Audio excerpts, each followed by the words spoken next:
welcome back to the Pursuit of Yappiness podcast. Heyo. I'm Daytona. I'm Michaela. And this is a podcast where we yap. And you listen. Yep. Well, it is a bit of a dreary day. Yep. Rain. I know, the rain has just been constant. One of recently. my husband's coworkers is from the South, and she calls days like this a toad floater. That's funny. Yeah. Wow. I mean, she's not wrong. Mm-hmm. Like when I looked out back this morning, it was like flooded, and I was like, "Wow, jeez." Just one giant puddle with no grass in sight. Yeah. Yes. Yep. Yeah. So much for it being a grilling holiday. Yeah, no. Lots of disappointed people. Yeah. I'm also hoping it will keep the fireworks to a minimum. Yeah, that would be nice. I love fireworks, but only like big licensed firework displays, not like random people shooting off crap in their backyard. Yeah. I feel that that's dangerous and very obnoxious. Right. Yeah.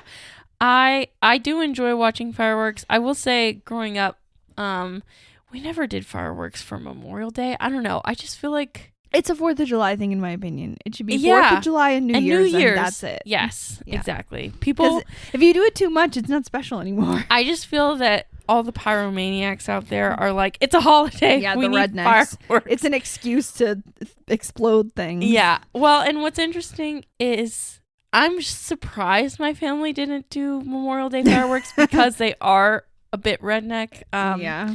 Like they all drive Ford F-150s and, you know, America and all that. Bald eagle screech. Yeah. But for 4th of July, we were the people setting off fireworks not in the backyard. We did it in the street. Oh, wow. At least it's less flammable. Yeah. I will say was it New Year's or was it 4th of July? I don't remember I think it was New Year's because was it cold or hot? It was chilly.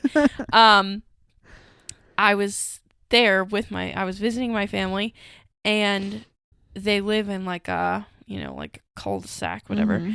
And the house, this was my grandparents' house. The house down the street from my grandparents, they had a huge tree in their backyard and they lit it on fire. It was blazing. I remember I was laying in bed. It was probably 11. I had just gone to bed. My toddler was sleeping. I'm pretty sure I hadn't even given birth to my youngest yet.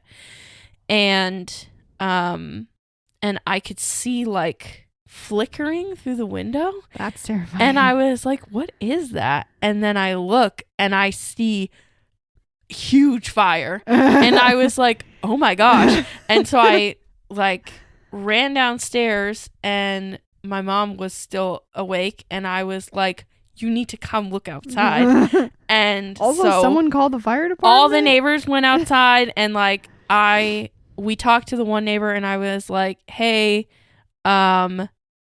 did someone call the fire department? She was like, I just did. I was like, okay. Then I'm not gonna like flood them with calls. But Yikes.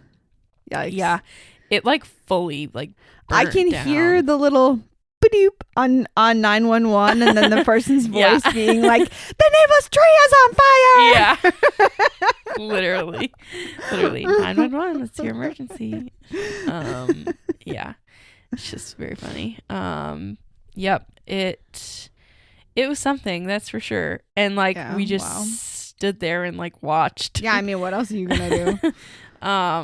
But also like houses out there, like it's the desert for one. Everything's dry. Everything's flammable. Yeah. Houses are relatively close together. Like I was like, this could easily. I'm assuming it was an accident. Yeah, okay, for sure. Not like a drunken prank. No, hopefully not. But I will say that house has had so many problems. Like the cops have been called multiple times on them. So they probably heard the address and were like, yeah, I know. Yeah, for real. Well, and it's interesting because I'm pretty sure they're renters, and like ooh, I wonder how much you get charged if you set a tree on fire. I know. And so, yeah. Yikes. Who knows? It's their disaster. I wonder if that's an evictable offense. Probably. Oh, yeah. Like serious property damage. And yeah. So, yeah. Anyway, fireworks. It really bothers me, especially because there are people who set off fireworks not on the holiday. Like, it's just like multiple days surrounding the holiday. That's bothersome. I'm like, do it on the holiday. We can at least predict it. Yes. But if it's like 3 days before, I'm like, are you kidding me? Like, this is stupid. Stop. You don't have anything better to do with your time. I know. Do a painting. Get a hobby. Yeah. Watch a TV show. I was going to say get a hobby, but if their hobby is setting off fireworks. Yeah, true. Then, get a different hobby. Quieter hobby. A hobby that is more respectful to the people around you. Yeah, less dangerous. Which, speaking of, I was talking to a friend yesterday, and he really loves horror movies. And which I don't, but I was saying we were talking about horror movies and like the ones that I've seen and the ones that he's seen, whatever, and ones that I will never ever watch because I'm like, that is so messed up. And I was talking about how last time I was on a plane, there was a person in front of me, and they were like in front of me and then one seat over, so I could see like their screen directly through like the little crack between the seats, and they were watching the most horrific horror movie ever. Weapons, for those of you who don't know or who have seen it or know of what I'm speaking of, but it's horrific, and especially because I can't do stuff with kids, like, and that one is about children, and I was like, that is vile. And my friend, he was saying like, even though I watch horror movies, I'm still respectful to people around me and know that like people didn't consent to that. Like, I would never.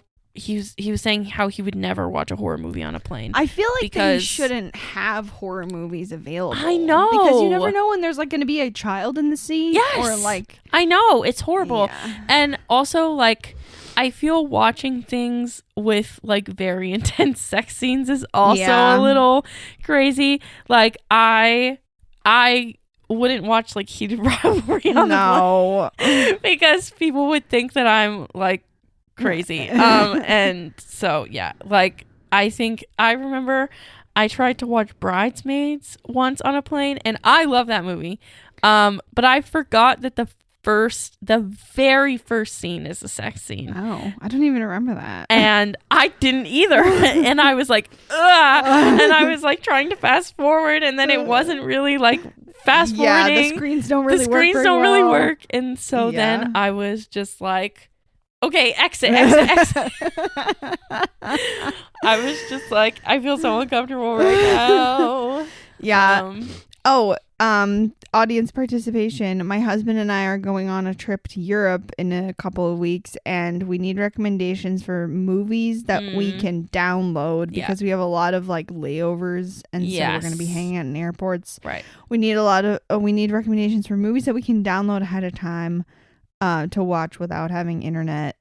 But it has to be something that's like interesting enough that we don't fall asleep, but also not good enough that we want to really pay attention. Right, yeah. Because we're going to be sitting in the middle of a crowded airport. Right. So if you have any recommendations for movies that fall in that category, perfect. Please send us an email, yappinaspot@gmail.com. Or a DM on Instagram. Yes. But that too.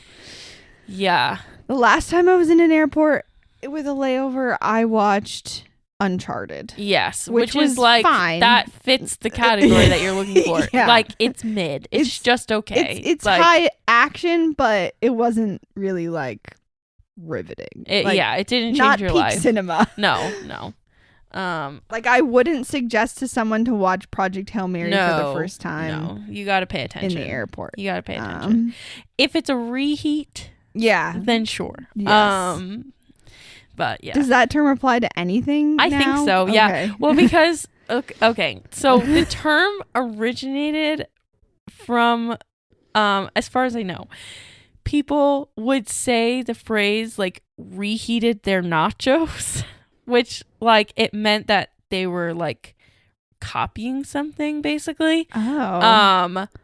Or like, yeah, like saying that someone reheated so and so's nachos means that they were like just doing something unoriginal. Yeah, doing a knockoff. I had no idea. I thought that it came from Heated Rivalry. So I think that the term reheating like a show, I do think that did start originating around Heated Rivalry. Yeah, like if you do a reheat, that means you're rewatching Heated Rivalry specifically. I didn't know you could use it for anything. I think you can use it for anything. I mean, by now it's probably pervasive enough that people know what you mean. Yeah.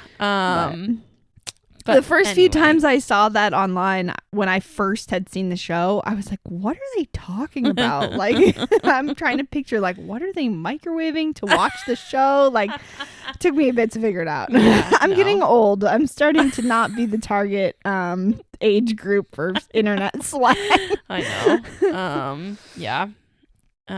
Speaking of Heated Rivalry, sorry, I'm doing a lot of speaking ofs today. And just we love a good connection. Hopping from topic to topic. Apparently, there's a new hockey show. Of course. For the straight people. Oh, okay. So it's called Off Campus. Is it based on a book? Yes. Okay. Yeah.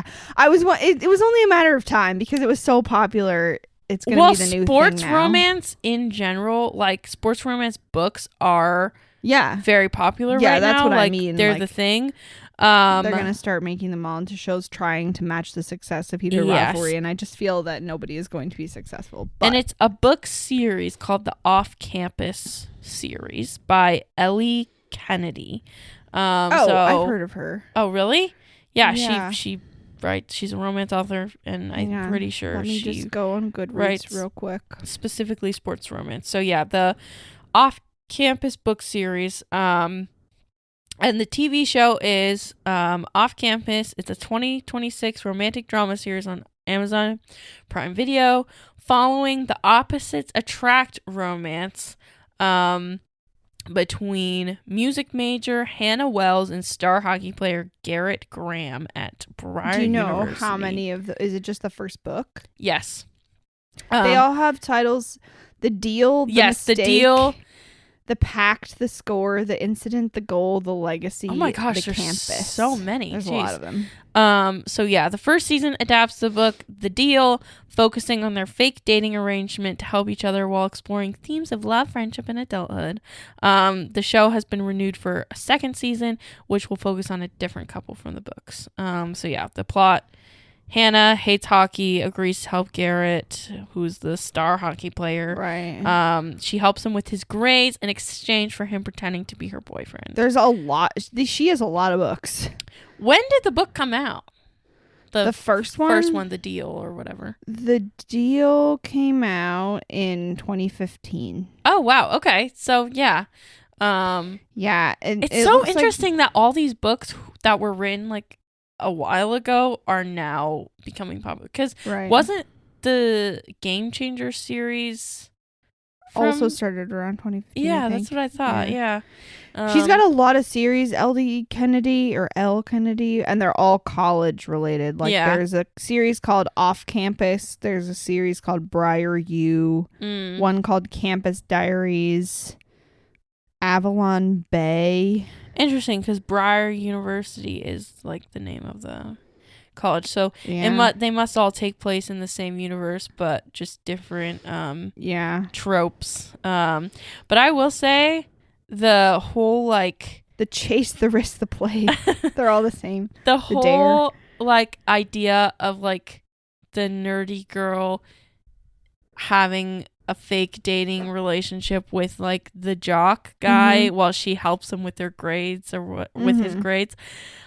That was like, I would have eaten that trope up in high school. Absolutely. Like, because I was that girl. Yeah. And so, and I definitely, there was one guy in high school. Obviously, I really had a big crush on Jake in high school. But there was this other guy. It's not obviously okay. Not everybody marries their high school crush. I know.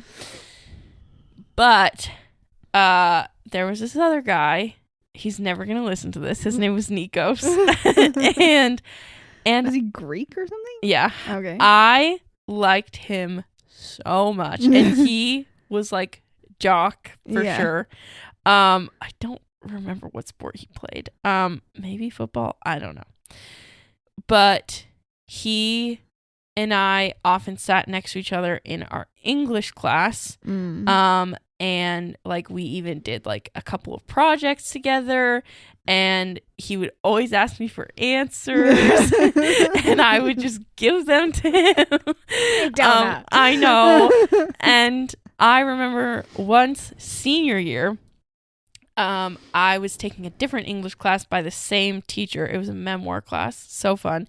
He was taking a like research skills class with her, and he had to do a big research paper, and he was really stressed about it. And I was like, I walked into the classroom one day and he was also there. So even though we weren't in the same class anymore, we like our paths crossed and whatnot. Okay. And he really was freaking out, and I was like, hey, I can help you. And so I helped him with the paper. I didn't like write it for him or anything. Right, yeah. But I just like, he added me to like the Google Doc, and I was like making comments and like helping him edit it. And then he, during lunch, after he turned it in and like got a good grade on it or whatever, he was like, I need to like, repay you basically. And he bought me Chipotle. Oh, that's nice. And he was like, I love you so much. I'm giving you a huge hug and I'm buying you lunch tomorrow. And I was like, okay. But obviously nothing ever came of it. All right. Well, this is the thing. We need to take this real life experience, change the ending so that something does come of it, and make it into a book. Yeah, no, literally. This is how you do it. No, because then what if he finds out about it and then is like, ew, this girl's still obsessed? No, you just rename the person in the book. Yeah, that's true. He'll never Obviously. know. But yeah. So yeah, looking back, I'm like, he definitely wasn't like interested, but he could probably tell that maybe I don't know. You were in high school. He probably had no idea. Yeah. But if we wrote it in a book, we'd change it so that you were older. Yeah. And like then, college. Yeah. And then he could still be Greek. He could be some kind of hot foreign exchange something. I don't know. Yeah, the main character's name would be Dakota. Obviously. Oh god. No, I would change it a little more than that, because people like still think that's my actual name. Delilah. Yeah, Desiree. I had a friend whose dad could never, at first, when he first met me, he could never remember my name, and he always called me Desiree, but then it just became like a nickname. So because he knew that my name started with a D and it was just like different. Yeah. And so Desiree. That's funny. Now I want to write this. Now I feel inspired. I mean, go for it. But no, we have a book that we're already writing, a series that I we're was already reading writing. 6 books at the same time. There's nothing to say we can't write 6 books. I was going to say 2. Write 2 at the same time. Yes. But yes, our campaign picking up. It is. Oh my goodness, the drama is juicy. We've been salivating. Literally. And like, oh gosh. Really, truly, the Tumblr girlies are going to go crazy for Tamsin. Eat him alive. Feral, foaming at the mouth. And because he is like all of the like book boyfriend tropes. Oh yeah. Like rolled into one, and is like just like perfect. Yep. Like no notes. Chef's kiss. Can't get better. Paige, she doesn't write a whole lot of dialogue for him, but when she does, it's good. Mwah.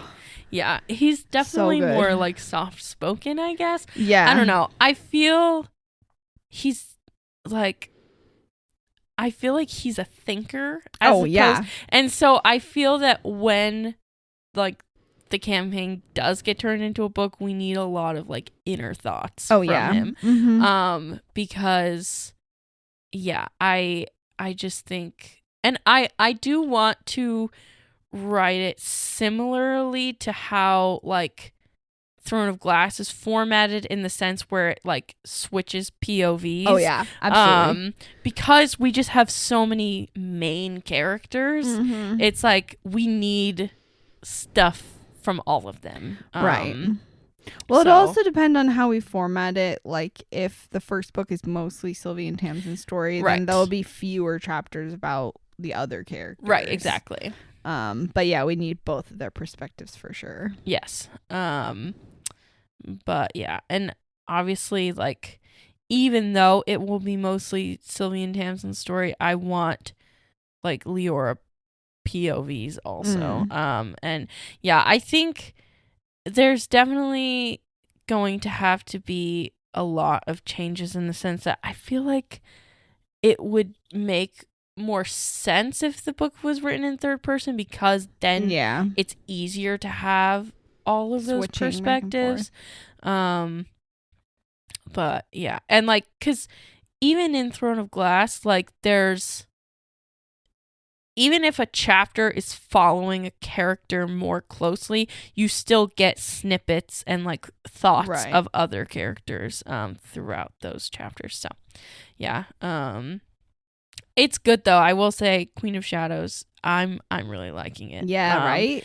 I think it was a little slow moving, a little boring at first, but once it picks up, it really picks up. And I'm very invested in all the storylines now. Right? Manon went from being boring to interesting. Yes. And we finally have the gang like mostly back together. Yeah. Even though like Hill really does not like Ellen at all. Spoiler, I guess. The situation is different by the end of the book, so it's like, you just have to read it. I can't tell you. All right. Have you started Dungeon Crawler Carl?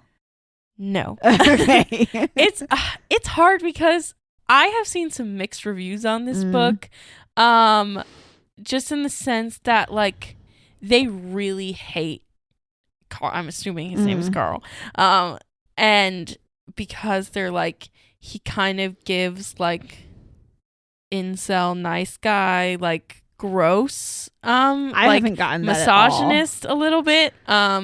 So like they don't like the humor because it's like degrading of women, I guess. But I don't know how true that is.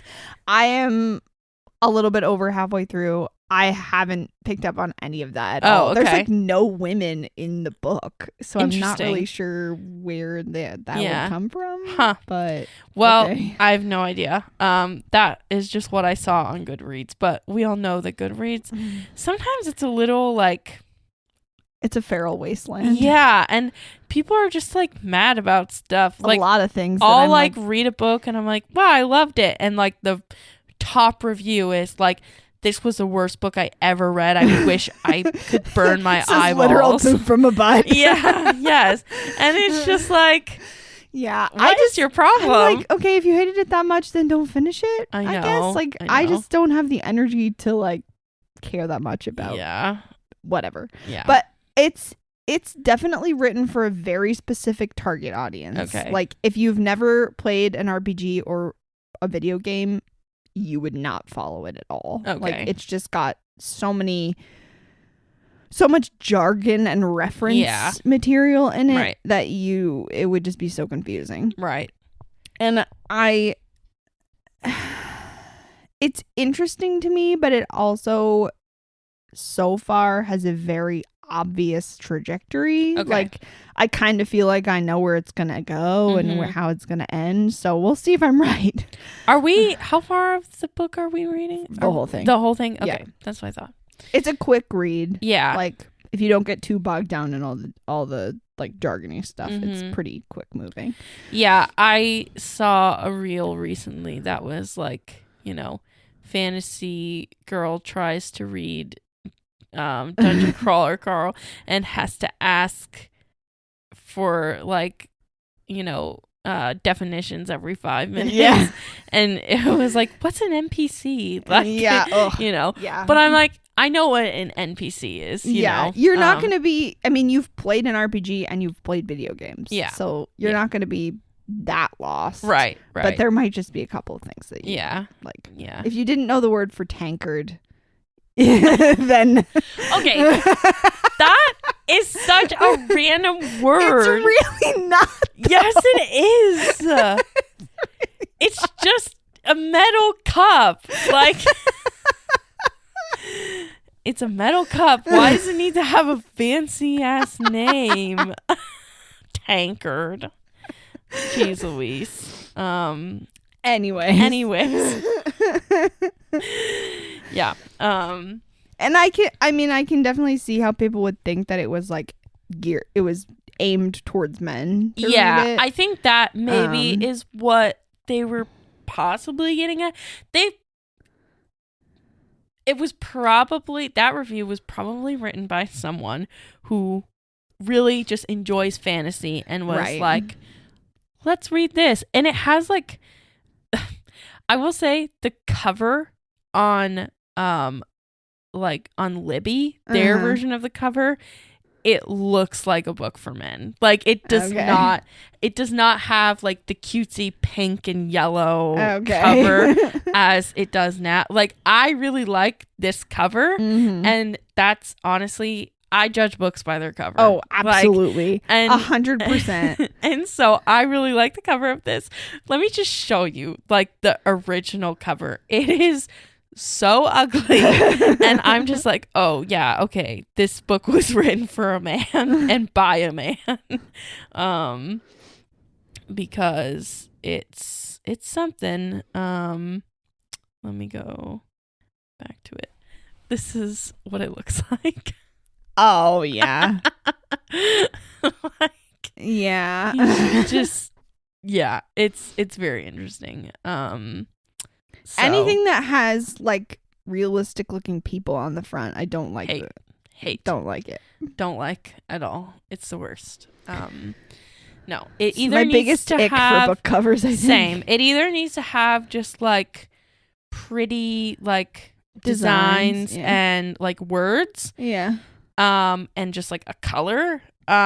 Or it needs to have like cutesy cartoon people. Like the Heated Rivalry books. Exactly. Or basically any romance book that's come out in the last 10 years. Right, exactly. It needs to have that, or if it has like rippling abs on it, not for me.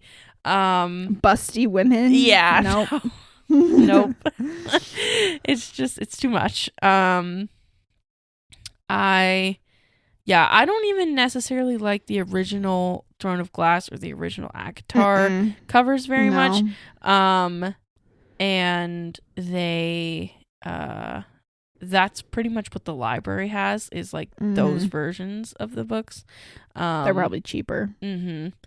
Actually, now they're really expensive. Like I have seen original cover like Throen of Glass, like one book going for over $100. I wonder if they're like rare out of print or something. I think so, yeah, because I think they just don't make them anymore. Well, good for them. I do not want that version. I want the pretty version. Exactly. So. But yeah. Anyway, I think it's gonna be difficult trying to figure out how we want the book covers for our books to look. Yes, well, we do have a couple of friends who are very artistic. Yeah. One in particular who is a graphic designer. That's true. So I was figuring we could give our friend some business. That would be cool. Give her the vibes and see what she comes up with. I feel that the Sylvie book should be very much like black. Oh, black with white writing and design, and then Leora's is white with black writing and design. Yeah. Yeah, absolutely. And there has to be a sword motif in there somewhere. Oh, absolutely. For Sylvie's anyway. Yes. A sword.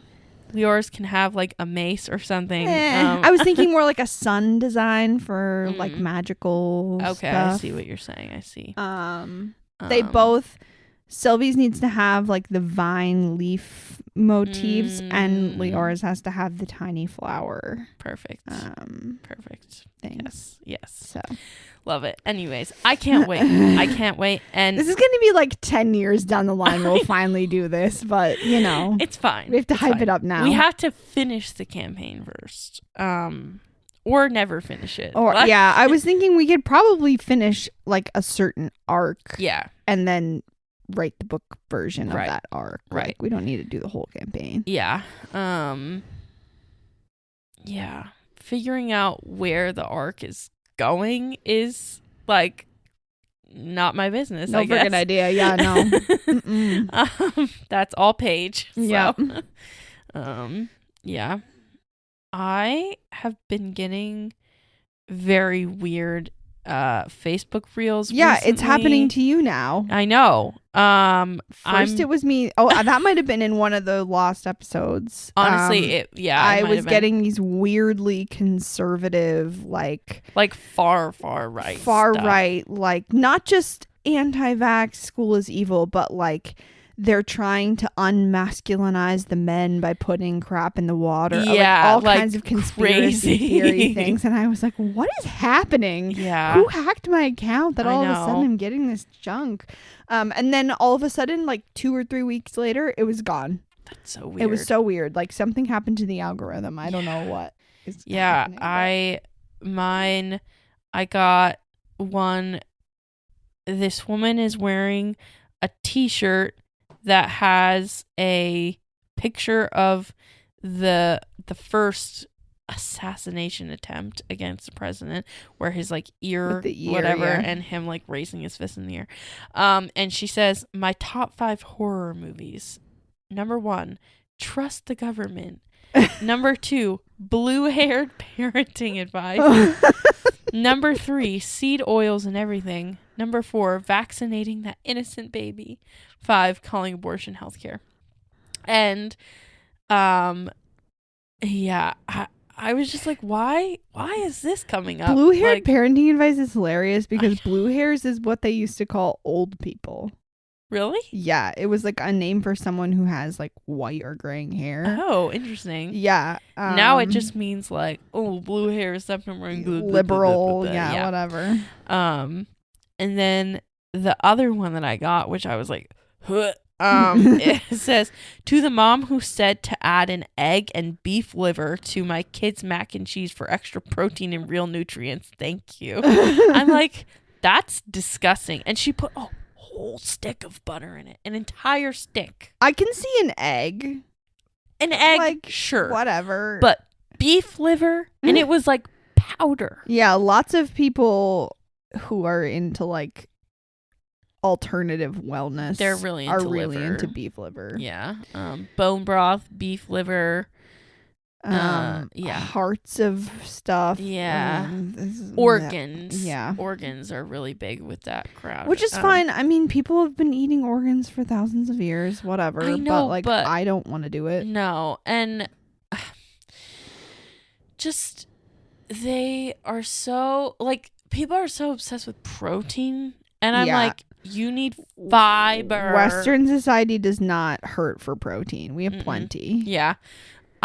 Unless you don't eat, unless you're a vegan, then you might suffer a little. Yeah, but even still, if you're a vegan, like there's still so many plant-based protein options, like tofu, beans, whatever. Yeah. Peas are pretty high in protein. Edamame is pretty high in protein. But yeah, I will say, I saw yesterday at the store protein water. And I was like, I'm sorry, what? Huh? It was like flavored water, but it had protein in it. And I was like, that's crazy. A lot of that stuff, like any enhanced water that has electrolytes, like Gatorade, Propel, all of those, Smart Water, whatever. Yeah. It's all like the target audience is people who work out really heavily and like afterwards need to replenish their body's like resources. Right. But people who don't work out really heavily also enjoy those products. Yeah, I mean, So I it's love like, Gatorade. you I don't love whatever. need Yeah. these things. They're No. just, they taste good. Yeah. Yeah, But I like Propel because it's a sweet drink, but it doesn't have sugar in it. right. And it doesn't taste like artificial sweetener. Right. So, But yeah, protein water. it's so weird. So gross. How much protein is actually in it, I wonder. Yeah. Let's see. I mean, I guess it probably is also for people who are dieting because they can have protein without calories. 20 grams. That seems like a lot. Yeah. I'm not a nutritionist, but yeah. I was looking at, you know Naked Juice? Yeah, I enjoy those. I do too. Yesterday I wanted to get one, but they didn't have the flavor I usually have. Which one do you get? Strawberry banana. Oh, okay. I don't like mango. That's the one that my husband likes because it's the only one that doesn't have banana in it. But they put mango in a lot of stuff. I also am not a huge fan of coconut. They put coconut in a lot of things. Strawberry banana. So they didn't have it. So I was looking at a different brand that had like a strawberry breakfast smoothie and it was like 6 grams of protein, advertising that like it's a lot. And I was just like, I have no idea how many grams of protein I'm supposed to have per day. So 6 grams doesn't seem like a lot to me, but I guess it's a lot for one serving of yogurt smoothie. I guess, yeah. I will say Greek yogurt has a lot of protein in it. I mean, like, this probably wasn't Greek yogurt because it was like liquidy. Right. My little cup that I eat in the mornings is like 14 grams of protein. Yeah. And it's like literally like 1 cup of yogurt. Yeah. Let's see. Protein needs for adult female. Between 46 and 75 grams of protein daily. Okay. So for breakfast, if you had the smoothie and you got 6, or maybe it was 9, I don't remember. That's like, how many? 46? Like a lot. Yeah. 46 to 75. I feel 75 is if you're like people who do a lot of exercise. Well, not just exercise, but like lifting. Like you're trying to muscle. If you're trying to like get bodybuilding beefed up. Yeah.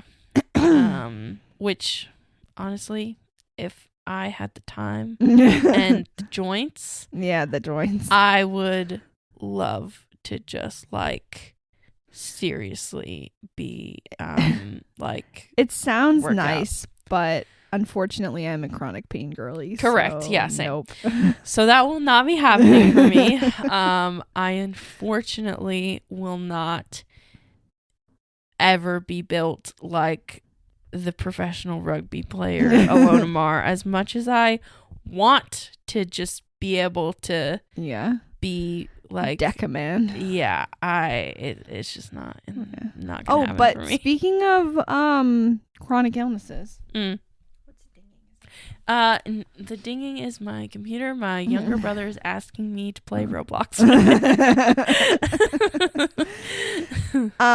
Did you see that they recently renamed PCOS? Yes, I did see this. So it used to be called PCOS, polycystic ovarian syndrome. And it's now called polyendocrine metabolic syndrome, which is PMOS. Yes. I'm I'm reading from an article by Olivia Lupino from Women's Health. And they're interviewing all these doctors talking about like why this is an important change. Right. And they're saying it's one of the most meaningful shifts they've seen in reproductive endocrinology, because this condition affects 170 million people worldwide. And the first name, polycystic, it sort of implied that you had to have cysts on your ovaries in order for it to apply to you. Right. But there are so many people who don't have that criteria and still suffer from this condition. Oh. And so the name was fundamentally incorrect. And it says it failed to reflect the diverse nature of the condition. It was technically thought of as an ovarian or gynecological disorder. That's because a common symptom is irregular periods or inconsistent ovulation. But per the people who have it and the doctors who treat them, it's a lot more than that. So it has to do with hormones, metabolism, energy, weight, and mental health. It's common for patients with PMOS to experience acne, excessive hair growth on the face and body, and weight gain.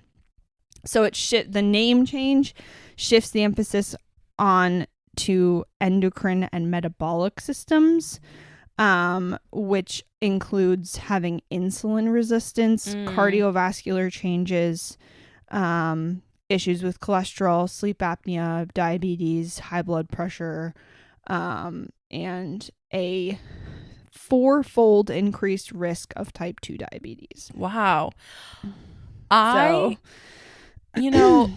a long time, I was like, I thought that maybe I had it, but because I'm like, well, I don't know if I have cysts. Like, I know I've had cysts before, but I don't get them like all the time. Like, I know some people do, and so I was like, oh, I probably don't have this, but maybe I do. Yeah. It says up to 70% of people with PMOS go undiagnosed, and a formerly misleading name is part of that. The name change is really about accuracy, and accuracy matters when it comes to how people get diagnosed. When docs are too focused on ovarian symptoms at the expense of metabolic and endocrine ones, they may be missing a diagnosis that's right in front of them. Wow. And it also affects treatment because it changes, like, having it be an endocrine and metabolic condition, not a gynecologic condition, affects screening, referral, and counseling patterns. That makes sense. So, for example, in the past, a 16-year-old with acne and irregular periods would be given a prescription for birth control, and now they should be given a metabolic workup because they might have this condition. Yeah. And on the other side, a 55-year-old in perimenopause should still have her cardiovascular and metabolic health monitored because their increased lifetime risk in those areas doesn't go away when they stop ovulating. So it's shifting away from thinking of it as a fertility issue, which can also be part of it, because if you have this condition, it's harder for you to get pregnant. Right. But it's shifting away from that into looking into the other aspects of it as like just as legitimate consequences. And so it's just overall a huge step in the medical community, and a signal that like the medical community is finally willing to listen to people. And like, obviously it will vary from doctor to doctor. Right. But, right. But that's great. Honestly, truly great. Because it is something I've wondered about for myself, especially like, ever since I hit like, I don't know, 22 maybe, like I just started having problems with like weight fluctuations and like excessive hair. Like I have excessive hair growth on my face. If I didn't take care of it, I would have a lot of hair on my face. Well, first you should get a new doctor, and then you should ask about this. It's just so hard to find one. I know. It's also important because of our general cultural obsession with weight loss. Yep.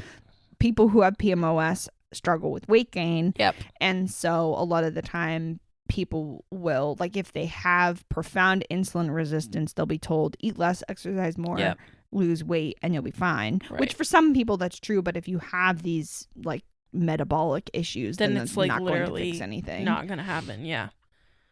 Wow. Well. Yeah, and so there's the last thing was saying that like once you rename a syndrome, you can reclassify it, which will open up research funding options. New medications can be developed. You can change education and address more things than just the infertility. So all the doctors in this article, which it's a very interesting read, Women's Health Mag, definitely look it up. All the doctors in this article seem very hopeful about like the future of people getting the help that they need, which is very promising. Yeah. No, that's awesome. one small step forward for women's health amongst all of the steps backwards that Oh are my gosh. around the world. Yeah. So. Yeah. That is good news. We love good news. Because there's just so much bad news. All of the time. Ugh, man. Well, I have a poem today. Whoop whoop. Which is very exciting. I'm quite certain we have not done this one.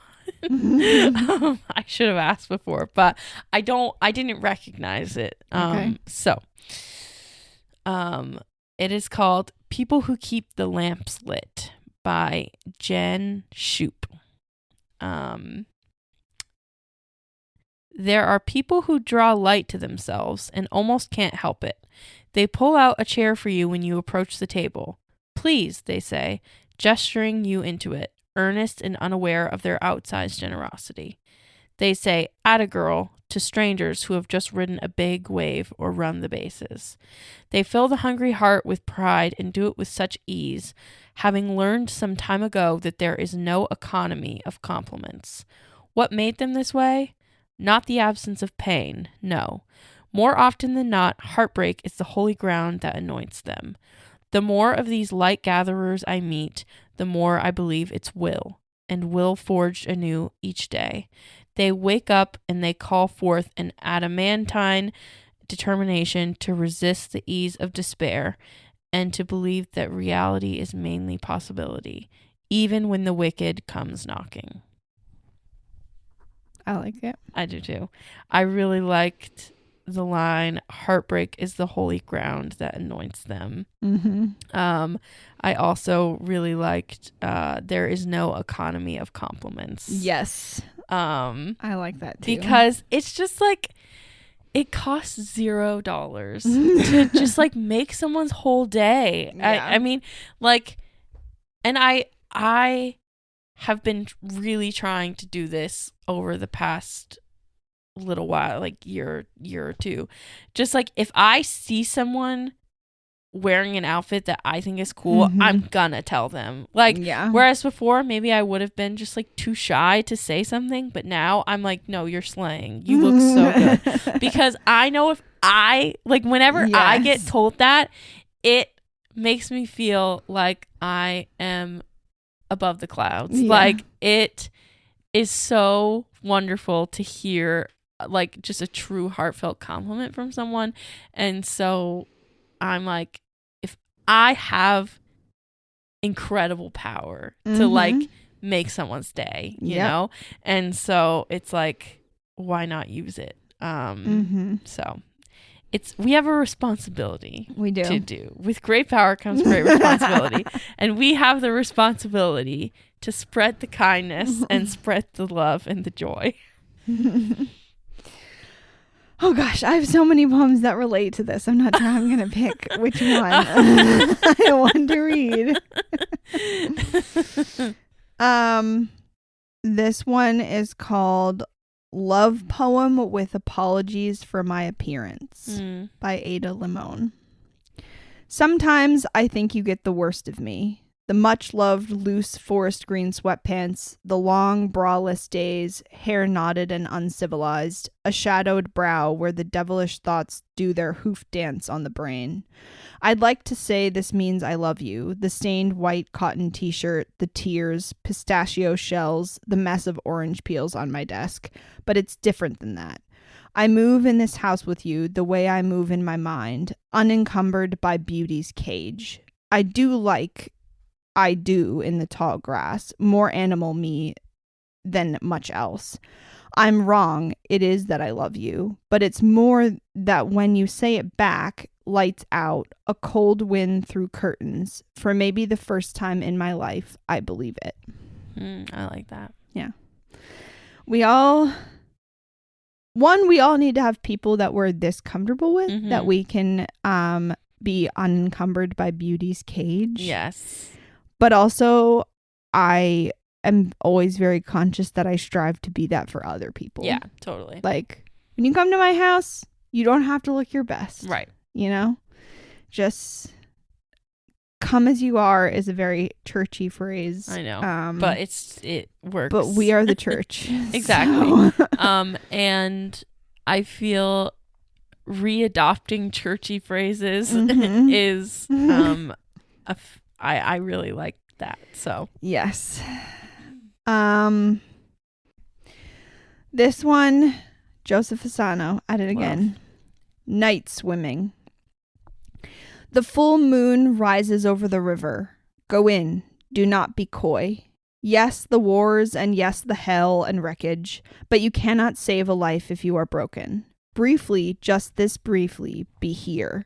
The moon, the chill, the river. You are not betraying anyone by choosing joy. I like that a lot. Mm-hmm. Yeah, that's good because, I feel so often when like, because of the horrors, like I know I personally struggle with like feeling joyful or doing something fun because I'm like, Kim, there's people that are dying. Like that's how I feel whenever I'm doing something fun, or even like complaining about something, like having a problem and feeling upset about it. Like, this problem isn't nearly as bad as everyone else's problem, so I should just shut up and be fine. Exactly. And, like feeling guilty for feeling joy, doing something fun, enjoying myself, being like, there are people getting bombed and here I am like watching at my funny show, or like hanging out with my friends and like being joyful. Going to the Renaissance Fair. Yeah. And it's like, I like that last line, like, you're not betraying anyone by choosing joy. Like, in fact, I mean, I hate to speak for anyone going through a crisis, but when I've gone through a crisis, I have wanted other people to be experiencing happiness. Right. And like, there might be a certain element of bitterness of like, why can't that be me? Yeah. But that doesn't necessarily mean that I begrudge them that happiness or like want it taken away from them. Right. So. Yeah. Yeah. Well, that's good. Yeah. Joseph Asano gets me every time. Yeah, absolutely. So. Nice. Well, on that note, we'll catch you next time. Bye. And yeah, you know where to find us. At YappinessPod on Instagram, yappinnesspod@gmail.com. Send us an email, please. We're begging you. Give us some movie recommendations for the airport. Yes, thank you so much. Bye. Bye.